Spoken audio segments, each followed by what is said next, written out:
La salle de la Carmagnole est pleine à craquer de gilets jaunes sans gilet. Tous ont quitté leur rond-point et l'action pour la réflexion avec un objectif, participer à un atelier d'écriture sur le référendum d'initiative citoyenne, le RIC. On est en train de réfléchir sur le contenant politique. On n'est pas en train de réfléchir sur le contenu.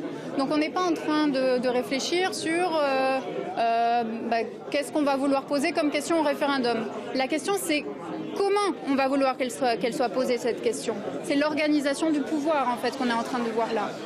Là, c'est les papiers pour le travail de l'atelier. Donc, il y a un papier sur l'écriture du référendum d'initiative citoyenne, avec une illustration des différents référendums qu'il y a, et une colonne écriture pour que chaque groupe puisse écrire ce que lui verrait dans cette partie-là.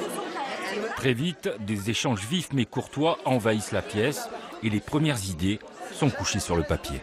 On a commencé à discuter pour le RIC, si on veut un RIC sur les 4 aspects constituants, abrogatoire, révocatoire et législatif, quelles sont les conditions pour pouvoir proposer une initiative de ce type-là.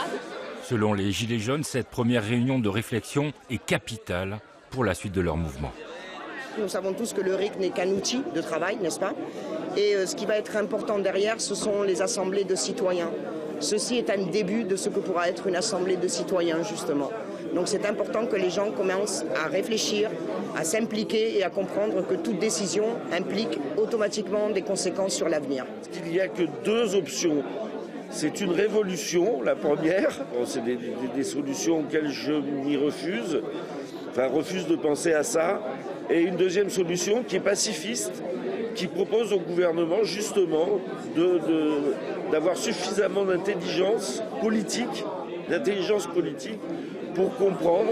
L'ensemble des amendements écrits et pensés par les participants seront envoyés avant la fin de la semaine aux députés de notre région et à François Ruffin de la France Insoumise qui s'était déplacé à Montpellier il y a 3 semaines.